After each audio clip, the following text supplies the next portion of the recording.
Florida traffic sign hacked to say kill all gays. This is what greeted drivers early Wednesday morning when going down Lake Nona Boulevard near Nemours Parkway in Orlando.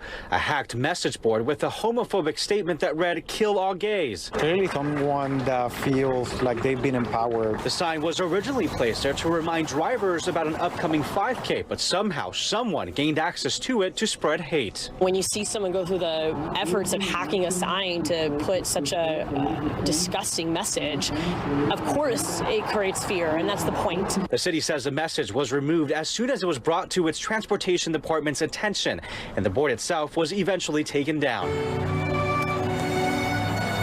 This all happened just hours before community members gathered Wednesday evening to remember lives lost due to gun violence, including the 49 people killed at Pulse in 2016. We've been warning how all this anti-LGBTQ rhetoric is gonna lead to more violence, gonna make people feel more emboldened to be outright homophobic, transphobic, biphobic, and we're literally seeing it right now. Anywhere and everywhere. And that's why we need action now. Pulse survivor Ricardo Negron worries the four bills Governor DeSantis signed Wednesday that he says target the LGBTQ community will breed more hate. A caller reported an offensive sign in Orlando that read "Kill all gays" shortly after 4 a.m. on Wednesday, May 17th, the International Day Against Homophobia, Biphobia, and Transphobia. The traffic sign was located near the intersection of Lake Nona Boulevard and Nemours Parkway, just outside the Nemours Children's Hospital and a short distance from one of the main exits from the city's bustling Orlando International Airport. Local politicians responded quickly to the incident, decrying the hateful message and assuring the public the city of Orlando is a welcoming and affirming place for all local LGBTQ+ community members. Police in Orlando said they have opened an investigation. After this incident, Orlando Mayor Buddy Dyer went to Twitter, assuring the community that hate has no place in Orlando and the LGBTQ+ community will be valued and respected in the city.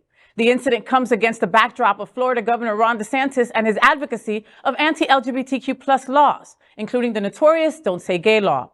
Hours after the traffic sign incident, the Republican governor signed 4 anti-LGBTQ+ new laws that expand the state's Don't Say Gay laws, ban gender-affirming care, restrict bathroom usage for trans people, and restrict drag shows. This is dangerous. This is such a serious story. Oh my God.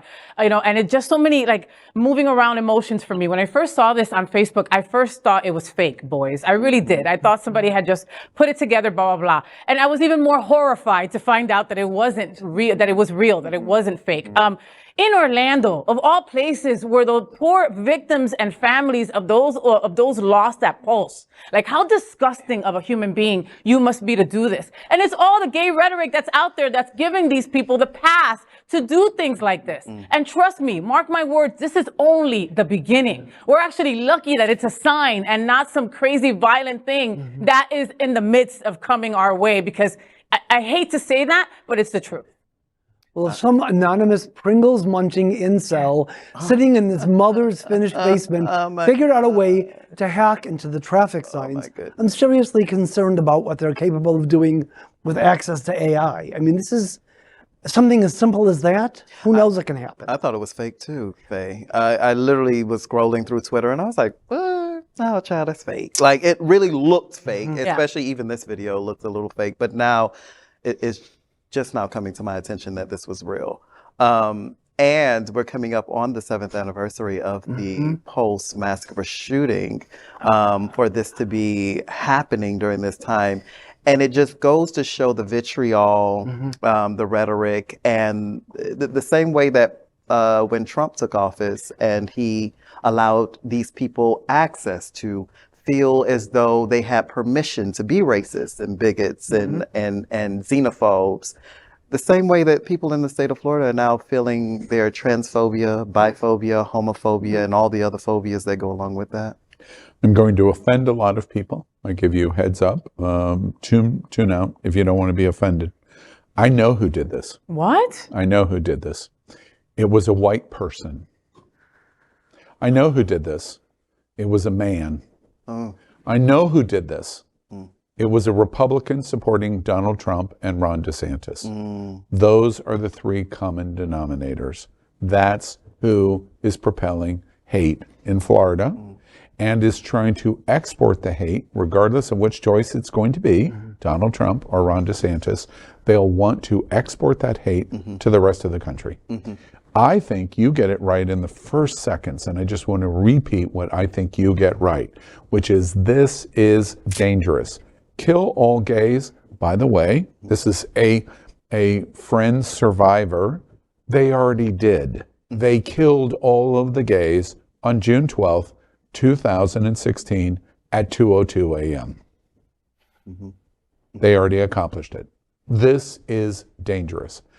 And the one last point that I would make is this is comparable to all of the other things that the white, male, Republican, radical wants to accomplish. Hitler was right, is a dog whistle about anti-Semitism, being Semitic, and against Jews.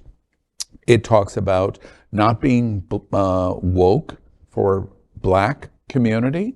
It talks about you should have no choice and you're not in charge of your life to a woman, and API discrimination, and they all have the same common denominator. It's a white man who is a radical Republican who wants to export it to the rest of the country. That's where we're at in Florida, and that's what that sign was all about. We are Queer News Tonight, the world's first and only live daily LGBTQ+ evening news show from Happening Out Television Network. In the model of PBS and NPR, we educate, inform, and entertain by supporting the 10 pillars of the LGBTQ+ community, with more than 100,000 a week watching on Roku, Apple Television, and other channels. To keep the stories going, we accept donations with 100% transparency. Stay updated and live authentically with Queer News Tonight.